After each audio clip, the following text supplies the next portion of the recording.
power ng amnesty na yung Lakay, pag ginrant yan Lakay kasi, hindi lang naman president yan eh. May concurrence yan ng Congress Lakay. Ayan, Majority of Congress. Ayan, approve na rin daw ng Congress. Ayan, talaga Lakay?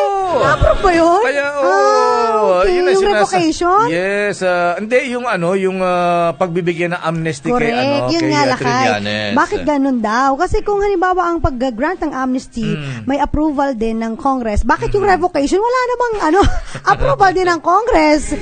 Dapat kasama sila dyan pati ba revocation? Yun nga yung question dapat Lakay eh. Ano ba? Ayan. Yan ang sinasabi siguro ni Dean Aquino ng San Beda kahapon at kanina sa panayam Dr. Cesar Chavez korte. Ayan pati nga pala yung magdedetermine nung kung dapat bang arestuhin o kaya mapawalang bisa yung amnesty kay Trillanes. Korte ang magdi-decide dyan. At sa bandang huli, attorney, ito kay Blue Lady. Blue Lady. Kay Chief Justice Teresita Leonardo DiCaprio de Castro. Ayan. At dito natin makikita ngayon ang paninindigan ng Supreme Court.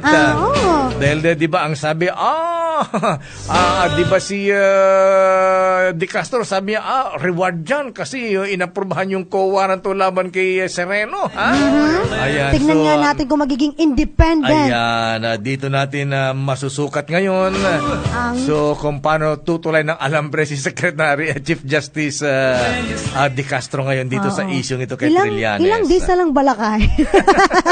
Hindi ka mabilang? Oo nga, kasi 41 days lang siya magiging Chief Justice Ayan, bibilisan niya kaya bago siya mag-retire sa October 22. Ayan, October 22 siya magre-retire. Ay, nako talaga mga pare kay Mamisi, sa ano pa man ang mangyari. Ang problema pa rin natin mga misis, may isasaing ba tayo mamayang tanghalian? Kumusta yung bigasan natin misis? May laman pa ba yan?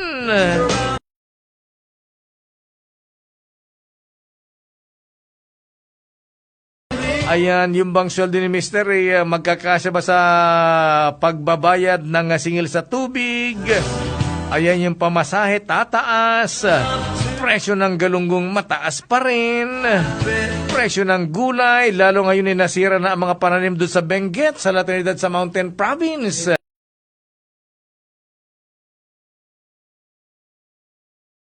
Tapos Seni Maranan, kayo po ay hihingi pa na tataas ang pasahe ng ating mga mananakay. Paano na lamang si Juan de la Cruz? Paano na lamang yung mga anak sa kalsada dahil sa traffic, Parang si Chewy De Leon. Chewy De Leon? Sandali lamang, Aling Seni Maranan, Ayan, magkape ka muna, Aling Seni Maranan, at kakanta ka muna ni Idol si Coco Martin. Alam mo, Aling Seni Maranan, ayan.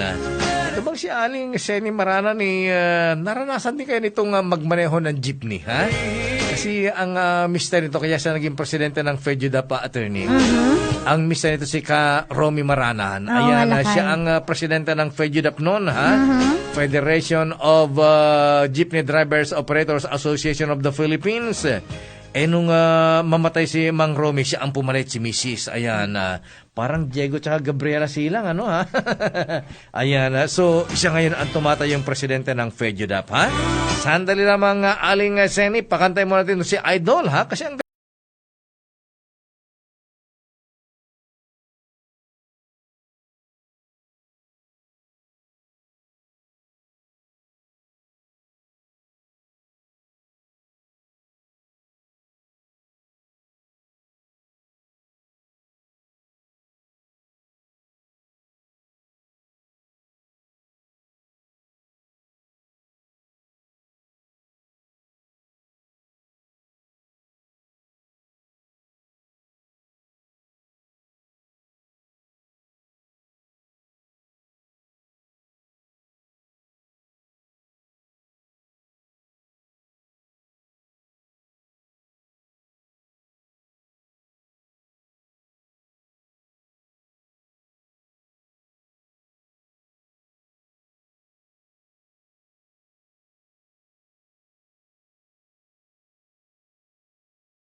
Mas puti ito, mas puti ito.